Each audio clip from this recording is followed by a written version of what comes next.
Welcome to the London Commercial Offices podcast with me, your host, Steve Berridge, Managing Director at Fidgens Cost Management. This is a podcast where we share the stories, career paths, lessons and insights from some of the industry's most influential people. Anything contained within our podcast should not be considered professional advice, and if you haven't done so already, please hit the subscribe or follow buttons to ensure you don't miss any of the amazing guests we've got coming up. It also really helps us grow the show. Thanks. Today we're joined by Yaeger Erwin, founder at Bloom Project Management. Bloom is a London-based PM consultancy working in the commercial, retail and residential sectors for blue chip clients. So, without further ado, Yaeger, welcome to the show. Oh, well, thank you very much for having me. This is my first ever podcast, so I'm really excited to do it. I'm a little bit nervous. No, don't be nervous. Don't be nervous. It's nice and relaxed. You'll know from previous episodes that I like to start right back at the beginning. So how far back are we going today? I think it's probably a good place to start at secondary school. I live in the Berkshire area. So I started secondary school. I actually went to an 11 plus secondary school. So I had to do quite a lot of tutoring. I've always probably been quite academic and then sort of pushed to go to sort of always be the best and go to the best. So I had very encouraging parents at the time to sort of just make sure you were elevated and always in the right spaces. So I had to go through the 11 plus tutoring and pass my 11 plus to get into the school, which was Burnham Grammar School. And then I was at Burnham Grammar School where I was there until I did my GCSEs. Yeah, school life was an interesting time. I was probably not the total geekiest ones. I was in the cool club for the first couple of years, and then I fell out with the cool club over a boy, which in hindsight probably wasn't the wisest thing to do, but it did probably shape who I was today. So this is turning into therapy now. It is turning into therapy. How does that make you feel? At the time, I think it's just when you feel it was so intense, life was so intense. And actually, the reality of it wasn't that intense at all. But it probably changed my school life quite dramatically because I wasn't going to all the parties. My social life was outside of school very much rather than in school. I was lucky enough to have a horse at the time. So I spent a lot of my teenage years up at the stables with great friends who I'm still great friends with today. And it almost in a way kind of kept me out of that sort of school bubble. School wasn't my primary place. My primary place was down at the yard with my friends. And then it got to a point when I was 15 or 16 and it was a decision between horses or school. My best friend who was a horse rider, was always incredible at horses. And I was always a little bit shit. I'd always lose. I'd always fall off. I had an absolute lunatic of a horse. It was a stunning horse called Charlie. It was an Arab cross thoroughbred. It was beautiful, but I had absolutely no control. How I'm still alive, I don't know. Is it common that you do fall off a horse? More than once? Yeah, more than once. Yeah. It's an occupational hazard. That Right. happens quite a bit.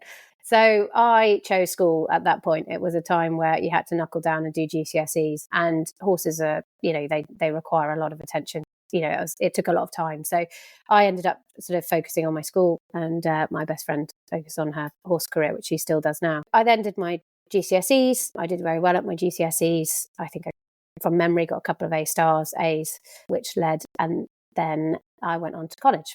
In terms of interest at that time, was it geography, maths, No, sciences? I did triple science, maths and English. I was obsessed with becoming a forensic pathologist. Niche. Where does that come from? So my sister works in film, and she'd gone out to do a documentary on a place called Body Farm in the USA. And there was all these, I'm pretty sure it was in America, called the Body Farm. And there was this lady that basically wrote books about sort of murders and forensic pathology. And she did this documentary on the Body Farm, which is a place where they kind of leave bodies which have been donated into various situations so they can do the science on it and what would happen if it's left in a car for 48 hours or in a river for 2 days and things like that. So I just found it absolutely fascinating. Just loved all those kind of TV shows and thought that's what I wanted to do. So I did triple science. So that was around 15, 16. I was quite obsessed with that.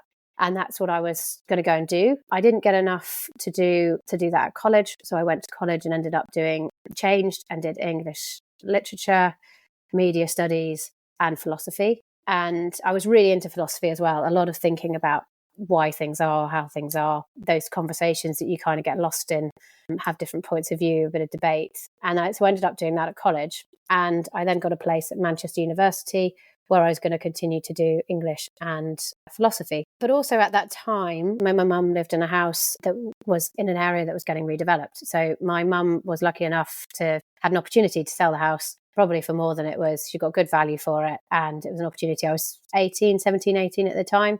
So there was a decision made that she was able to put a deposit down on a flat for me. And it was an opportunity to kind of, invest that money elsewhere. So I ended up actually moving out at that time at 17, 18. And I got a little flat in Maidenhead, which became my new sort of base at home. And I then had to I was paying the bills from quite an early stage. And I got a temping job in between my A-levels when I was going to take a gap year and go to university. That is quite a young age to run a home or a house, a flat. Yeah. My mum was around the corner. I look back, I wouldn't have been ready for that responsibility at the age of 17. Not a chance. It was between 17 and 18. I was very close to 18. Very close to 18. And I think when I moved in, when we sorted it all out. Yeah, so I was definitely an adult when I was in. Yeah, it was early. And it was an opportunity that came. My mum was just around the corner. It was a really interesting time. I loved it. I loved having my own space and things like that. So it was good. And then my cousin moved over from Canada and ended up coming and living with me for a little while, for a couple of years while he was working over in the UK. But it was very early homing. And I talked to a lot of people that were then sort of heading off to university and things like that. And I was like, oh no, I've got a flat. So I was about to say, presumably in terms of university selection, moving across the country probably wasn't high up the list then, was it? If you had your own. No, so it all fell into place because I then started temping at a construction company. I got a summer job through just one of those agencies. And I went in to do some admin at a company called Pell Project, the Pell Group. And they had an office in Birmingham. And then they had a little sort of satellite office in Cookham, which was a few minutes down from where I lived. It was a fit-out contracting company. And we did a lot of work for Marks and Spencer's and other clients, basically refurbishing their stores, which was run out of the Cookham office, in live environments. So they were, just store refurbishments, sort of 3 to 6 month projects long. Some were a bit longer, about a year longer. I got on really well there through the kind of summer job. And then they offered me a apprenticeship, basically, to join them and to do project management. At the time, my circumstances were changed. So I had my own place to pay for. I'd started working. I was getting on really well at the working. Just the responsibilities grew quite quickly. And they offered me this traineeship. So it was a toss-up between going halfway across the country to sort of do more studying and becoming in debt and doing student loans, or take the opportunity to do a paid apprenticeship in project management, which is something that I was interested in doing. And I was also really keen at the time to work in events management as well. And I thought, well, if I take the project management opportunity, I can always transfer those skills into events. It's relatable, isn't it? It's relatable. Yeah. So it was great. And I ended up staying with them for a couple of years. I then went to Reading College and did my HNC in building and construction, so that it was kind of a bit more knowledge about, rather than just project management, into the construction sector. And then my boss at the time left, and he then set up his own own company called WB Projects, which was basically did the same work, did a lot with Marks and Spencer's, and then a few of us left the Pell Group and joined him in WB Projects. And so I was then with him, which he then continued, and I continued my degree top up at London Southbank University. So were you doing sort of the HNC part-time whilst working? Yeah, HNC 1 day a week, part-time. And then when we moved companies, I then topped up and did my degree for another 3 years at London Southbank on a day a week. So in terms of the time frame from joining in an admin role to essentially, I'm going to say, running or being involved in running projects, what sort of time frame was that? That was pretty quick. I would say that was probably within a couple of years. So I obviously wasn't doing the bigger projects, but I was sort of doing things like fitting. I would say the bigger ones are actually the easier ones. It's the small ones that are the challenge. The small ones that are hard. I would be supporting on, within a couple of years, I was sort of supporting on sort of fitting room refurbishment rollouts and things like that. And then I was doing site mace role within sort of about 4 to 5 years. I was leading on some of the projects, obviously with very experienced sort of site managers, but I've always tended to fall into the role where you are client facing and dealing a lot with the client. So upwards reporting, and then working alongside with, obviously the site managers that would manage all the trades. I do a lot of the reporting up. So I was naturally progressing into that front facing role, really, which is then when I developed into consultancy. And I was with the company for about 6 years, 5-6 years while I did my degree. And then I was working with them for about a year afterwards once I finished my degree. And then I remember very vividly, I am quite a high risk taker, or risk when I make a decision, I make a decision. And I remember Committed. one weekend I had to go, I think it was the Chelmsford, Marks and Spencer, Chelmsford M&S, and somebody couldn't get there. And I got called out on a weekend to go and check something in the toilets. And I thought, what am I doing? I think I was about 25 at the time. What am I doing driving to Chelmsford on like a Saturday to check out like the toilet finishes? I want to be doing events. I want to do these big parties and put this project management used to the sort of things that I wanted to do. So it was a very sort of realization moment driving back on the car that Saturday. And then I sort of walked in the Monday morning and sort of handed my notice in with no plan to go anywhere. So it was quite a change at that point. And I then got myself a job at an events company, which was great. Leapfrog International, they were called. Or Leapfrog, yeah. They were fantastic. I managed to, so I handed my notice in. I had no job to go to. It was a bit of a off-the-cuff decision made, but it was a realization moment that I thought, I've got to go and try something. I'm 25. If I don't try this now, I'll be way behind the curve if I want to go in another 5 or so years to do it. So it was a very split decision, and I went. I got myself a job as a sales executive at a events company. This was around 2006 time, so there was the recession. I mean, I could not have been any worse at sales if I tried.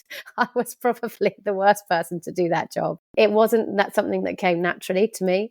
So what were you selling? I was selling the services of the business. Yeah, selling the services company. So they were a fantastic company. They did conferences, they did team building events. They went into companies and did, Myers-Briggs training days. They had loads of different specialists, which they came out and did that. And a couple of people that worked full time for them, and they put on parties, conferences, team building, whether that was sort of hosting something at Dorney Lake, doing raft building and things. But I joined at a time where companies were not putting the money into that because there was a recession. So it was really hard to sell because there was no cash, nobody was doing it. And B, I had no sales training whatsoever. And it was quite hard. And I just had no language about strategies, who to go for, what you're doing. I remember because I'd always been very successful at school. I'd always worked really, really hard. Previous company, I had an admin job. Suddenly I was off an apprenticeship. Then I was running jobs and I was promoted. You'd always succeeded what you tried to do. In this events job, I got to my 3-month probation, and it was the first time I'd ever had, we're going to extend your probation. And I was like, oh, I'm brilliant. Like, what? He was great, actually. And it just, I think, when I look back on it now, the boss that I had at that time, it's really hard for people to be honest with people, and it's so important and valuable. And he was sort of saying, and what I was doing in the company is I was taking all these meetings, and I do all these meeting minutes, but it wasn't how they worked, because they didn't run like that. But I was trying to take all this stuff from my learning of project management, the trade that you know. It was like, this isn't the job you're supposed to be doing. This is, we'll extend your probation, but do you know what a strategy is? What's your sales strategy? And I was like, I've got no idea. I have no idea what my sales strategy is. And I think this was a real lesson in, when you bring someone on to do a job, do they actually know what they're doing? There was a little bit of, back and forth, had they actually told me that's what they wanted me to do? Had they assumed I'd known it? I didn't know it. And it's the first real time I actually had to really ask for help. And luckily my neighbour at the time was in sales. And I knocked on his door and I said, I've got to write a strategy. What on earth is a strategy? Sell me this pen. Can you help me?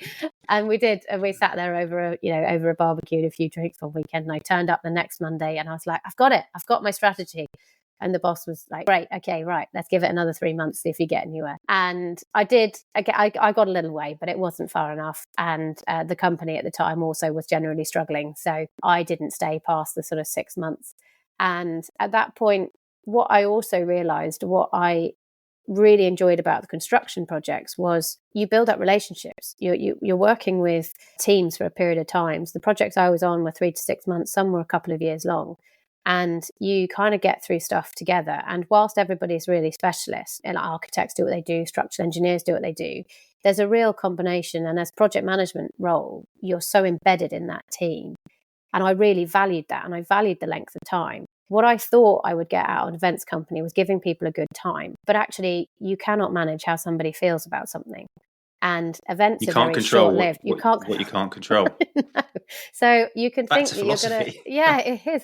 And I figured out that the events that I did do were fantastic. And, you put all this stuff in for 24 hours, and they're very short-lived. Events are very short-lived in terms of time frame. There's obviously a lot of planning that goes into them, but the actual execution of them are, couple of hours or 24 hours at most. And you can't control whether somebody thinks it's brilliant or whether somebody thinks it's shit. It's just, you and can't it's really manage dangerous that. to live in a way where you require that validation, because it is outside of your control. And actually, I was actually getting that satisfaction from construction projects and from the projects I was in, because over time you were building to a standard of delivery. You had success criteria. You built the relationships that, as long as everybody kind of came out at the end of it, okay, there's obviously tough times that you go through and difficult moments in projects, but there were success factors to it. And I realized that I didn't actually need that short-lived, covered in fairy lights and glitter events. It was actually, I actually really enjoyed project management. So the process of it, and the whole experience of leaving that previous company, on a whim.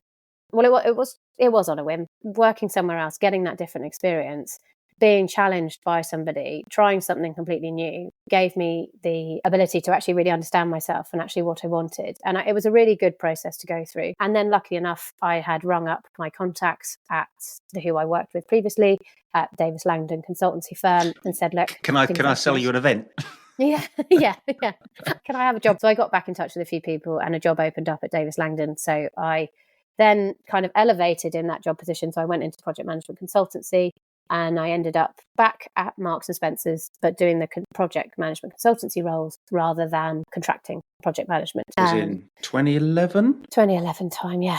2011 I'm trying to think back as to, obviously, because I started at DL and it was at a similar time. And I was trying to work out exactly when it was. I think I was there 2010 to 2012-ish. And I then left with Barry to go over to Core 5. So I think we would have been there at the same time. At the time. Probably a mid-city place at the same time. Level 4. Yeah. And then ACOM brought out Davis Langdon. I was there for about 6 months, I think, before that happened. And then ACOM brought it out. So I didn't really have too long at DL before it was sort of brought out by ACOM. And when we became ACOM, I was quite new. I was generally just subsumed. I was also seconded into Marks and Spencer's at the time. So I never really kind of went through that whole transition piece. Well, that's sort of a full circle. So working at a contractor level for Marks and Spencer's, and you always said you were more client side, and you ended up client side essentially. Yeah, ended up client side. Yeah. So I was then seconded in for 5 years, sort of through ACOM. We did the big rollout for Marks and Spencer. It was called Concept 11. Took us 2.5 years. We went around and refurbished all of the branches, all of the general merchandise branches and all of the food halls. It was a really, really fun program. It was an interesting time. I think the scheme was about 400 million. They invested so much into it. We were creating sort of trying to make the M&Ss look almost like a Debenhams. They had loads of different department stores, so limited, autograph, everything was sort of sectioned off in new branding, create those spaces. And it was at a time where M&S were really investing. So we had great framework with contractors. We were rolling out. It was a really long process. And my role started off doing sort of project management delivery. And then I moved my way up in the team and I was sort of helping them run the program of the whole project. And then I had my first child when we came to sort of the end of that and went on my first maternity leave. So that would have been, what sort of time frame was that? That was 2015. Yeah, my eldest, Dexter, is 10. Just turned 10. That feels like a lifetime ago already. I should say, we were just swapping stories. In fact, it's half term next week for all the parents listening. So we were just working out what we've got planned to keep the kids entertained. How long did you take off? I took the year off. Took the year off? I took the year off. Yeah. It was a fascinating time. I think I got promoted while I was pregnant. ACOM were fantastic, which I think was something that I was quite worried about because I was kind of, again, like I've talked about previously, I was always quite quick to succeed and do well and take on more responsibility. And I remember my boss at the time, a guy called Phil Good, who was excellent. You know, Phil. I remember he was sort of, we were having our 3-month reviews or whatever we do. And he was sort of saying, we're going to put you forward to associate at the time. And then I found out I was about 6 weeks pregnant. And I remember sort of thinking, oh God, like I'm going to lose the promotion. And I remember sort of, going to speak to him and I was like, just to let you know I'm pregnant. And he was so supportive at the time. And he was like, this doesn't change a thing. Please don't worry. And they, and I was promoted and continued to work obviously. And then came back to a really good job. And I think that being in that sort of corporate environment during that time in my life was really valuable to me. They had great policies. They stuck by it. I was under sort of very supportive management and people that recognise that. I remember personally sort of feeling quite frustrated when I came back of maternity leave, because I'd watched like my male peers suddenly were like, almost, it felt like they were sort of 2 years ahead of me. You've lost that momentum, essentially, that I'm sure you would have, yeah. Lost that time, your bandwidth and capacity is there, suddenly you're not able to go to the networking events, you can't get in the morning because you've got nursery drop-offs, things like that. It's like, it's a logistical barrier as well as a kind of mental barrier. But I think a lot of that has changed, I think I have COVID to thank for that. I think it's really opened up. I noticed a massive shift from when I had my first child to my second child. And I think that COVID did change a lot of that. I think it gives you that flexibility. The requirement or the norm of being at your desk by 7:45, it is no longer there. Yeah. And I think, people have proved that you don't need to be at your desk to be working. No. Which is a good thing. Yeah. I came back after maternity leave, and I think I did a bit more for Marks and Spencer's when I came back. But then when I came back, I then had the opportunity to move on to what has been a really significant project in my career, which was called K1 in Knightsbridge. And it was on the Knightsbridge estate. And I think this project probably had absolutely everything you could imagine in a project. It's in between Harvey Nicks and Harrods, and it's a significant chunk of the estate. And it was about 7 buildings, which we basically demolished and then made into one more functional unit. We had facade retention. We dug down 3 basements down. We had a listed building on the site. We had to relocate London Underground tube stations. We had to put piles basically next to the escalators next to the Piccadilly line.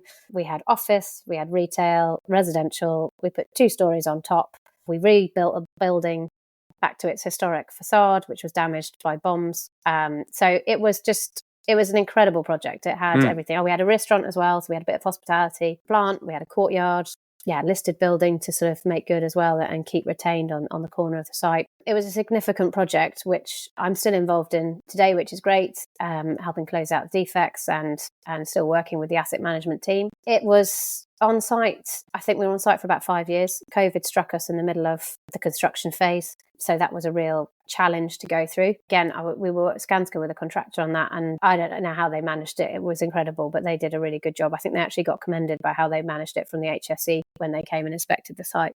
But yeah, that was a really challenging project. What was your personal role within the wider team? So my personal role when I first started on it, I was the associate working for my project director at the time, a guy called Andy Payne. He's still at ACOM now, and we had a great team. There was 3 of us. So it was myself, Andy, and Steve. Steve came from a very solid background with London Underground and transport, so he kind of managed all the London Underground aspects, and that was under an NEC contract. And then Andy and I worked under the main project. We were 3 basements down, because I remember just walking down that. That was the last time I was on site before I was pregnant with my second child, and I was too big to kind of go on site safely. And I left when they were at basement level 3 to have my second child, who is now 6. I left, and I wasn't intending to come back to the project, because it was like I had this sort of feeling that if you go, and someone new will come in and, just let them sort of settle. However, when I was coming back to work, unfortunately, Andy had been skiing and he'd had a nasty accident and broken his hip. So I got a phone call basically saying, look, could you come back on the project, because the team. He couldn't physically get anywhere for 6 weeks because he was still unfortunately laid up at home with a broken hip. And then about 2 weeks later after that, we were in lockdown for COVID. I ended up staying on the project because the way things worked, again, Andy was moved on to another project to help with his team. His children are a bit older. I had Dexter at home. He just started reception school, and we had a 1-year-old baby. And we were trying to work full time on a construction project whilst trying to do the homeschooling, the juggling. It was insane. Scenario I imagine lots of people listening can relate to. Yeah, can relate to. It was just, when I look back on it now, I really don't know how we survived. But the decision was made that I would stay on K1 because I knew the team, I knew the project, and everything that I was managing on home, we sort of did a shift around, and I became the project director on the team, and we had a couple of people. Steve was still part of the team, and we basically delivered the rest of the scheme. I referenced it earlier, why I think COVID changed is, I remember my client at the time, and we were sat on a meeting, and all I had was my desk in the back room. My husband's very much into cycling. We have 11 bikes in our house. And we've a little. That's not a house. That's a garage. Well, basically, live. You say you have a bed in a garage. In a garage, essentially that. And I was on this sort of makeshift desk in the sort of back room because we didn't work from home before. So we had no home setup because we'd always be in the office. I had a bike over my head, which you could see on the camera. I had a bike hanging behind the back of me. And then I had a baby bouncing on my lap, and I was face to face with a client that, you were just like, well, this is it. This is what's happening right Yeah, now. I can't do anything about it. I can't do anything about it. And actually, it was lovely. I think it broke down so many barriers. And I think that despite all of the stuff that we were going through, we still delivered. And I think it humanised the stakeholder connections in a project, so that the client wasn't this mysterious client anymore. It was a client that has got 2 young kids, has got a dog that barks in the background, and it kind of, for me anyway, it kind of created a bond that isn't necessarily there in day-to-day previous COVID life, when everyone was very professional all of the time. Yeah. And I think what I also found fascinating was you got to know each other's families. So when we did go back to work and we were in there, and I'd be like, oh, well, look, I'll be in at 9:30 because I've got to drop Parker to school. The client was no longer like, oh, how is he? I haven't seen him for a while. And it was, they knew your children by first name and things like that. And it became a very different conversation. And I think when I came back from Dexter, I used to pretend I didn't have children. I would never talk about that. I would just say I'll be there at night. I'd arrange meetings and not say anything because I didn't want to come across differently to my peers and to those that don't have children, to the male peers. I would never sort of mention it. I would, you'd find a way around it without talking about it. And I very much encourage now that people do say, I've got to do that. And also I have seen a massive shift with men doing it as well. And I think that's really important and should be encouraged because, the load is shared. And I think it's agree. Just interesting. It's been a big shift. To be fair, and since COVID, males, we do have the opportunity now to work from home more, which means that we do get to do some of that lifting at home, which is great because I've been able to spend more time with Finn and Lily, way more than I ever would have done pre-COVID. Yeah. So, there is a positive. Back at ACOM, project director, 2 lovely children, working full time. It sounds like you have favourable memories of your time working at ACOM, but there must have been something there in the back of your mind that kind of an itch that you needed to scratch in terms of you leaving and doing your own thing. Could we talk about kind of your last year at ACOM and kind of the mindset that was there? It wasn't something I had wanted to do for a long time. I do have that. I have no criticism of ACOM. I had a great career there. They were extremely supportive to me. I had some great role models. You'll probably know Jo Streeton. You know her well.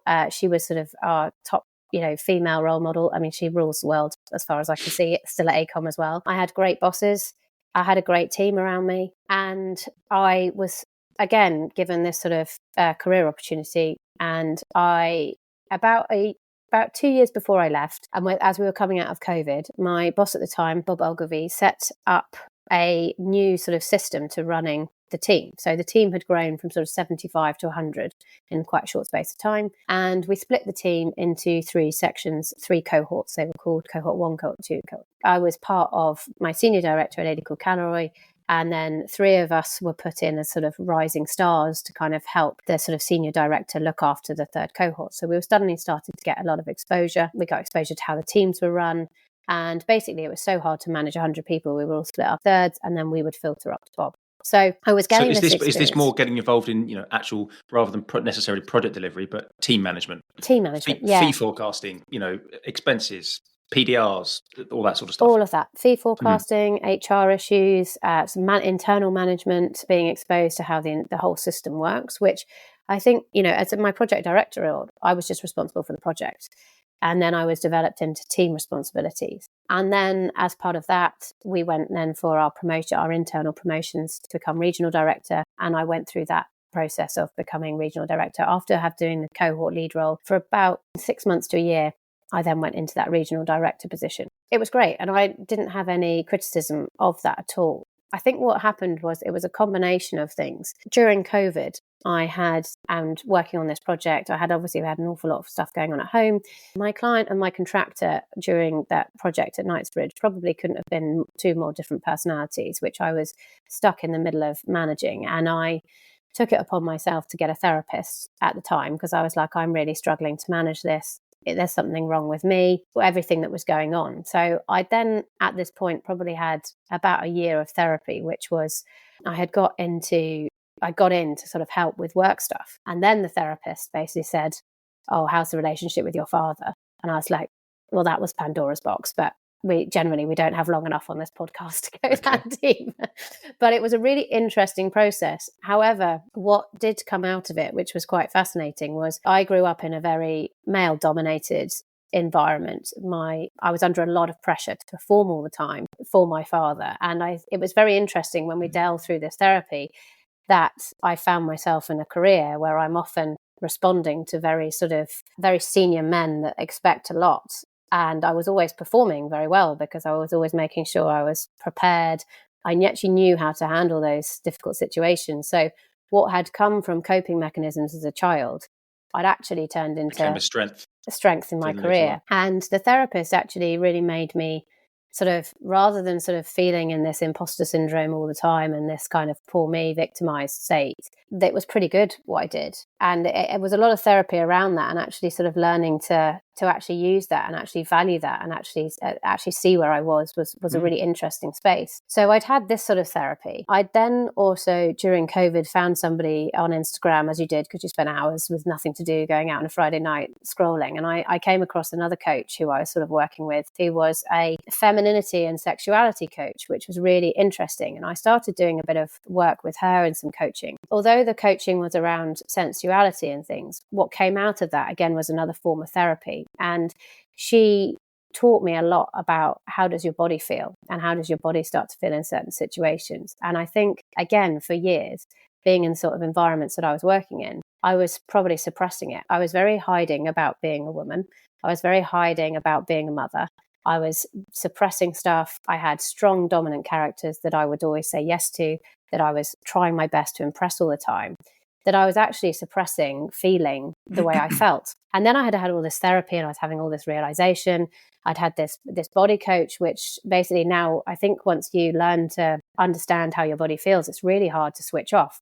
You walk into a situation, if your gut instinct tells you it's wrong, or you suddenly feel tense, then you feel tense for a reason and you need to go. I think once you learn to recognize that, it's really hard to switch off because you just can't, you're in tune with it. So you can't switch it off. Whereas before I'd suppressed a lot of that feeling. And I remember I'd gone through this promotion piece and Knightsbridge was coming to an end. My boss said to me, well, I'll backtrack a bit. So I'd had all that theory. And then ACOM very kindly put me on an empowering women's course as part of my development training. The course was absolutely brilliant, but it left me very empowered. It empowered you to leave them. It empowered me to leave them, which I know we joke about that, but actually, you know, in hindsight, I think it's right that I left, because I think it made space for somebody to stay in that, to go into that position and actually deliver that, whereas I would have become unmotivated in one form or another. And I think people at the leadership top really need to believe in what they're doing. So me leaving made space for somebody else to do that role. But on the course that they did, the last day of the course, they asked us 3 questions, which was, how long have you got left to work? How do you want to spend that time? And who with? It was like, shit, how long have I got left to work? And at that point, I'd been doing all this awareness. I was starting to know how I felt about things. I was really in tune with what I wanted, what felt good, what didn't feel good. And it was like, I've got to be here for the next 20 years. Do I want to be here for 20 years? And how do I want to spend my time? Do I want to spend my time feeling like this? Do I want to spend my time in different environments? Do I want to work flexibly? I've got kids. Do I want to work 4 days a week, 3 days a week? And they're not going to be kids forever. They're not kids forever. You know, who do we want to spend that time with? And I think when I was in that corporate environment and starting to feel these things, it was like, I can't be here anymore. And it wasn't a case of they were a terrible company, they were doing stuff wrong. It was a case where I had grown a lot. I'd grown a lot. Your self-awareness had grown. Changed, yeah. So that, you know, those feelings may have been there for longer than you remember, but you hadn't tapped into them. I hadn't tapped into them. And then my boss at the time, I remember coming in, he sort of said, all right, okay, so this is coming to an end. I want you to lead this project. I want you to do that. And I said, I feel physically sick. And he was like, what? And I was like, I'm really sorry. I feel really sick. My back's really tense. It's a no. And actually, this is what I want to do. And I remember that. And I remember him sort of reacting, going, what do you mean you feel sick? What do you mean? Did you need 10 minutes? Yeah, he was a bit like, sorry, what are you going on about? And I was like, this doesn't feel right. I'm really sorry. Actually, this is what I'd really like to do. And I've been thinking about it. I'd really like to just sort of set up my own and create something new. So from that point on, that conversation totally changed. And it was the start of Bloom. I've just put a sort of on my notepad 3 questions because I think that's really powerful. So if we just touch them again. So they were: how long have you got left to work? How do you want to spend that time, and who with? I was going to say, I wish I'd have been asked those questions really on in my career, because I think it would have totally changed my career path. Because when we're told in our career, and when it's sort of like, right, you need 5 years to demonstrate, be somewhere for a long period of time, shows commitment. You need to earn 2 money. years for your APC. Yeah. So then you're a project surveyor. And then... Yeah. And so I kind of think, if I'd have looked back on that and somebody said, right, you're A levels, you've got 40 years ahead of you.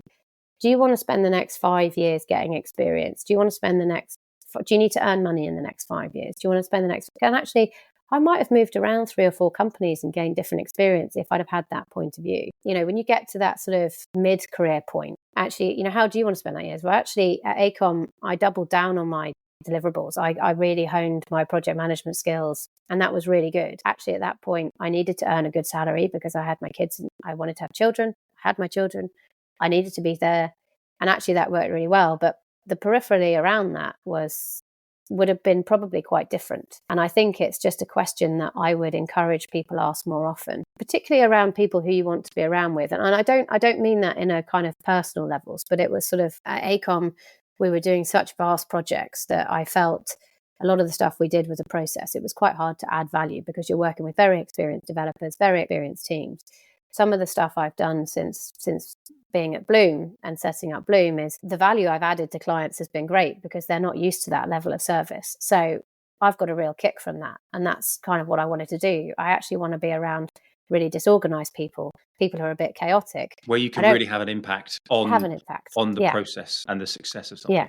It's, back to the 3 questions. It's everything you've said is, hit the nail on the head for me personally, in the sense of when I left uni, joined DL. I think I did a summer job at DL the year before. So jumped straight into work, and I was head down. I want my APC. How long can you do it in 2 years? Fine, I'm going to do it in 2 years. And I want to be a partner. I want to be the youngest partner that DL's ever had, and because of that, it was kind of tunnel vision. It was full blown work, and almost at the expense of everything else. And look, there was a load of socialising because at that point in time, and I was in the fit out team. It was all there to be had. It was a great time, but I kind of I didn't go travelling after uni, which I regret now. Now it's kind of, we'll do it at the back end.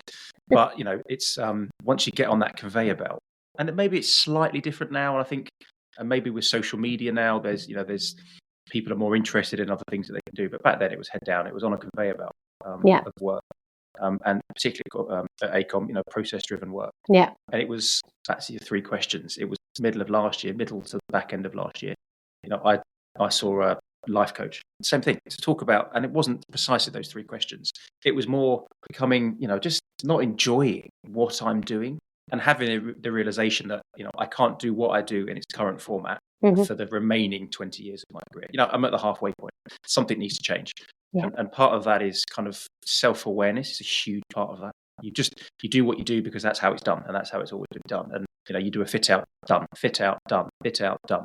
But it was trying to work out, okay, well, what parts of my overarching role as a cost consultant or cost management team, what parts of that do I enjoy? And is it the upfront piece? Is it helping lay clients, develop a strategy and a budget to help them succeed? Is it physically the delivery of a project and the valuing post-contract change and agreeing a final account? And for me, there's aspects I enjoy a lot more than others. And I kind of came to the sort of conclusion that, my passion is providing very early advice to big clients, but clients that, are moving office in the near to distant future, but want to help set a budget and want to help set the right budget. That for me means I get to have a huge impact on the likely success, so that, when it comes to a project kicking off and a PM gets involved like yourself, it's not a case of, as often happens, we'd like to do this fit out and, our FM guy has already set the internal budget and it's 100 quid a foot all in, plus a bit of contingency, and everybody looks at each other and goes, well, that's not the right amount of money for the project that you want to deliver. And had you had that input 12 months ago, Yeah. it would be a transformational project. Once I'd now had all that kind of realization, I suppose, apart from the fact that it meant that on the stuff I didn't enjoy, I now really didn't enjoy. Yeah, But it's given me a new lease of life, in terms of where I focus my energy, in terms of winning new work, type of clients I want to work with. Gone are the days now where I'll, as a business, will work for any client, because it's back to that enjoyment piece. We like to work with clients that we like, and that equally that like us, that that we can have a conversation with as we are now. There's no them and us. It's one team, one dream. And I think, do we take on projects, with clients that are less than desirable? Of course we do. Occasionally, we're a business, but we're now more aware of who we work with, and I think that's great, because that leads to better, nicer teams, better projects. Anyway, sorry, that was a tangent. But I agree. It was just to come back to it. Was those 3 Qs very valuable? And I actually put on my notes before we started the podcast. Is there anything that you bizarrely? Is there anything that you want to tell a 21-year-old you? And I think that's a great one. Yeah, I think it would just be trying to look at things through a different lens. I think I certainly spent a lot of time, and I think there's a lot of pressure to earn a salary, have a title. And I have come to the realization, over the last few years, through various coaching and things and having these questions, that happiness goes a long way. And I think having fulfillment and purpose is quite different. And that can change. It doesn't have to be the same purpose forever. If your purpose is, I need to earn as much money right now as I can, then that's your purpose. And if you need that, that's fine. If it's, my purpose for the next couple of years is to gain experience, then that's a very different outlook. It doesn't matter how much you earn, because you're getting what you want out of it. And I just think if we could just change the lens about career paths, career advice, to be asking those questions. I think there are a lot of people in work that aren't around the right people. If you're a creative person, don't work in a company where you aren't allowed to be creative. If you want, and it's just being aware of those questions and asking yourself who you want to be around. And because we spend 80% of our weeks at work. We think about it all the time. It's 40, 50 years of our lives. We should actually be around people that we enjoy being around. And I don't mean that on a nasty basis, but or an impersonal basis. It's just around, if we're going to be around, I keep saying creative people, be around creative people. There's nothing worse than being in a corporate office block if you're a creative person and there just isn't that freedom to behave in that way. There's opportunities out there to do things differently. And it does mean the path is more sort of meandering rather than that sort of linear path. And again, that's not for everybody. So it's I just think they were like, it was a life-changing day. And it wasn't, I didn't come out of that course. You said, was there something that, you always wanted to set up your own? In fact, I came out of that course going, oh my God, what do I do with my life? I didn't come out of that course going, right, I'm going to set my own PM firm up. I'm going to do that. It was, that came a few months afterwards. I hadn't had any previous desire to own my own business. I didn't want to be, I hadn't had that for years. That was definitely not in the plan. But when it started thinking about it, that was it. The other great thing that they did as part of this course is they provided ongoing coaching, because I think they realized that it was a really impactful course. There was a lot that was given to think about. The coach then basically sat me down, and she also sort of said, right, we're just going to do a very simple 3 columns. What is it that you've got in place in your career? What is it that you need? And what is it that you want? And when I did that, again, it was another realization, because I had a really successful, I had flexibility, I had autonomy, I had a good salary. Let's just say my salary was 100,000. When I did the need column, I actually only needed to earn 60,000. Once I'd figured that out, and what I'd love to do is earn 500,000, right? Because I'd actually love to be able to go on nice holidays. I am a bit materialistic. I do like a pair of shoes. I love a coat. I'd love to be able to walk into Chanel one day and go and buy a coat. That's the aim. I just want to be able to buy something and not worry about it. Shoes. Want shoes. I'd like a bigger house. I'm not going to lie. I'd like a bigger house. So, it was okay. But for right now, what I need to do is I only need to earn this amount of money, pay the bills. And it actually gave me a huge amount of freedom, because I'd moved away. Freedom, opportunities. Because it was like, okay, so you're not earning the bigger bucks. That actually doesn't really matter. What you need to do is provide and put food on the table. And that's what we need to do for now. And actually what we need to do over the next couple of years is go and try new things. go and explore, go and satisfy how you're feeling, go and explore it, go and meet new people. And I think we get so caught up in, oh, well, I was a regional director and I was on this salary and I was great. And it's like, that is so amazing. I can now only move to national director and a 20% pay rise, which does limits the opportunities, but I think it also only presents opportunities within a very niche, narrow field. And that's almost back to that conveyor belt. You just keep going along, climbing up this ladder. And we talked, and I drew a little diagram talking about us meandering through life. It's kind of, if I drew a start and a finish point of your life as a straight line, and then drew the same start and finish points, but as a meandering line, the amount of additional time and opportunity you get throughout those curves, life experiences, learning, is phenomenal. I keep thinking there's a chap on YouTube, Arthur Brooks, and he writes about happiness, but he also writes about the 4 wants. If anyone's listening, have a look. If that interests you, Google on YouTube Arthur Brooks, because there's some really fascinating content on there about, I call it the pursuit of happiness. How long ago did you launch Bloom? So Bloom was launched in 17th of July, 2023. The company was actually set up in May, and then I went public with the company in July. So it was quite a speedy process, because AECOM, again, were really supportive. They just kind of said, look, everything was coming to an end. I didn't end up working my full notice. I ended up actually contracting back to them to sort of help close out some of the projects I was on. And they just kind of said, yep, off you go. I was hoping I'd get a bit longer to kind of prepare, because it all sort of happened quite quickly. I'd had this sort of various coaching. I talked to a couple of friends, and a friend said, oh, come and set up the PM side of my business. And I sort of said, oh, and then I was going to do that. And then it was sort of like, actually, I'll do it for myself. If I'm going to do it for you, I'll give it a go and do it for myself. So again, various coaches, conversations led to Bloom, and Bloom is very personal. The name Bloom, I've talked about sort of the journey that I went on in a couple of years before we sort of set that up. And I really felt, from a personal perspective, when Bloom set, both of my children, well, my youngest was just moving into primary school. So suddenly there was a lot of alleviation around that sort of logistical elements. I really felt like I was getting to know who I was. I'm mid-30s, figured out who I am. I suddenly had this realization about what I want to do. I really felt like I was sort of reblooming in life, which is why the name is personally sort of linked to that. I recognize that as part of this company, like, I want to build a place where people come and have those opportunities to grow. I had those opportunities to grow. I've given myself that opportunity to grow, and I want that to be associated with the company. It is a place of growth.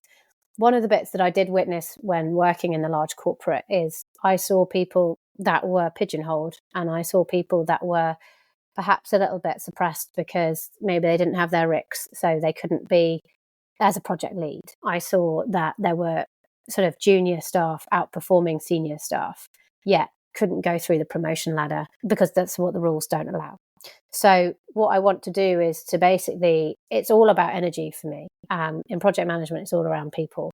And when I set up Bloom, I was like, I just want to create a space where I can get the right people in who are fantastic at their jobs, and give them that space and opportunity to sort of bloom as people as well. And I think that naturally leads to success of a project as well. It's about giving people confidence to go and try things and give it a go and learn from it. Because that's really what I went through in those last sort of couple of years before making the transition to becoming a business owner. And then there's a connotation around projects as well. Projects grow from something really small, and then they kind of develop into something fantastic most of the time. it's the idea.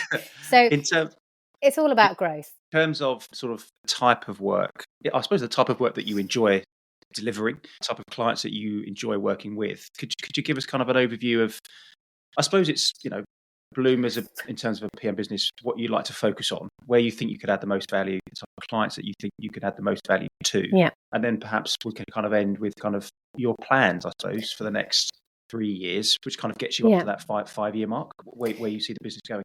So my value is in people. So I have got, yes, we can do the technical skills. We can do all the paper side. We can do the contract admin. I really focus on the team. I think the team is the most essential part to project management. I think project management is all around communication and building up those relationships. I am not the most technical person, and I think I rely very heavily on knowing who to ask at the right time and asking for help and asking for those with the expertise what the answer is. And for me, the projects I like to work on is being able to be right in at the start, because you really understand what the agenda is, where the project's going, how you want to do that. I really value working very closely with the client and the client's brief. That's been a lot of my experience throughout my career, is why are we doing it? What are we doing it for? And it all comes back to that, why are we doing it? And I think if we can really understand that, it comes away from budget-driven pressures. It comes away from those sort of corporate KPIs, and you can build a team that are there to deliver it for that purpose. And I spend a lot of my time talking to team members, talking to the team, trying to build a relationship where I'm not just a paper pushing PM. It's, we've got a problem. Can we talk about it? Can we find a way to work with it? And avoiding that, and trying to avoid those difficult situations. So for me, it's very important to be on projects from the early stages to really understand that, and also help develop the team all the way through. My ideal clients are the busy ones. The busy ones that really have value in us. I've been working with a range of clients since leaving Broome, from experienced developers to a wonderful shop owner who's never done a construction project before. And I think what I enjoy about the variety of that is I work with somebody that really doesn't know the process. So it is a bit of hand-holding, but they're really heavily relying on you. You're adding value. You're making sure they're constantly updated and doing the right thing. And then I'm working with experienced developers where you have the chance to showcase your skills, and actually it's a really good job, and they're not on your case all the time, because the projects, they understand the process and you're doing a good job, and that's also equally rewarding. So my ideal projects are West End of London, lovely commercial fit outs, retail fit outs. We've been doing a bit of high end residential as well. And yeah, that is the region that I want to work in. I like to work in the projects that have got budget to do so, because I think there's awesome to delivery. I know that's the ideal. That comes back to my point earlier. It's about clients engaging with us far earlier in the process, yes, so that I agree. When the time comes to get you on board to kick something off, the internal budgets have been approved that are going to enable you to succeed, or give you the optionality. Chasing our tail. The optionality that you need, whether that's procurement, whether that's contractor tiers, whether that's design teams, knowing that you've got the right funds available to do that. Yeah. So rant over. And we're not always chasing our tail, of which we are most of the time with budgets. I think the plan is, we have had an exciting time in sort of 2025, because we've had Karen join on board. So we are now a team of 2, and we've also got some lovely freelancers as well, which we're working with. So the plan is very much to keep trying and to keep growing. And I talked a bit about this permission when you kind of work out what you want to do for the next few years. And I said I kind of had 20 years worth of work. It's giving yourself permission. So for the next 5 years, I've given myself permission to try in the business and to go. And I think that's quite a different approach some people might have when running a business. They'll be very sort of linear in, we've got to earn this much, we've got to try that, we've got to try this. Whereas my approach is very much, right, we're going to try to host these networking events. Actually, they go really well. We're going to do it again. We're going to give it a go to go out to MIPIN. That went really well. Let's do it again. We're going to try and work with this client. That works really well. And also just having that license to try stuff without the forgiveness. So the plan for the next couple of years is to just keep trying and experimenting, and just being open and vulnerable to the chances we have to take on that. And the ambition is very much to be a team of sort of between 8 and 12 in about 5 years' time. But I think the experience of learning that over the last sort of 18 months is things take time, and actually that's okay. And that's when you have to kind of go back to those sort of roots of questions like, why are you doing it? You're not judged by anybody else as to whether you've grown from 1 people to 5 people in 2 years. Whatever that takes you, as long as it's the right people with the right energy, is how I want to build the company going forward. I think you've pretty much covered it, I think. Yeah. Really enjoyed getting to know you better this morning, and I wish you the best of luck for the next couple of years. What we'll do, we'll pop your details in the show notes, so if anybody does want to reach out. I am going to take a snippet from this as the video about the 3 Qs. So I'm going to use that as the snippet on LinkedIn, because I think it's such an important question that, you should be asking yourself. I say monthly is probably a bit much, quarterly. Yeah. Where are you? Where were you? And where do you want to be? It's really interesting. But look, thanks ever so much for coming on. For anybody that wants to reach out, they can do. Your details are below. Really enjoyed that. Catch up soon. Thanks, Stephen. Thanks, Stephen. Bye. This podcast is sponsored by Fidgins, a London-based cost consultancy. Please visit fidgins.co.uk to find out more about our market-leading service and some of the amazing clients we get to work with. We're super open to guest recommendations for this podcast, so if there's anyone in the industry you'd like to get on the show, please visit the website or send me a message on LinkedIn and I'll try to make it happen. Thanks and bye for now.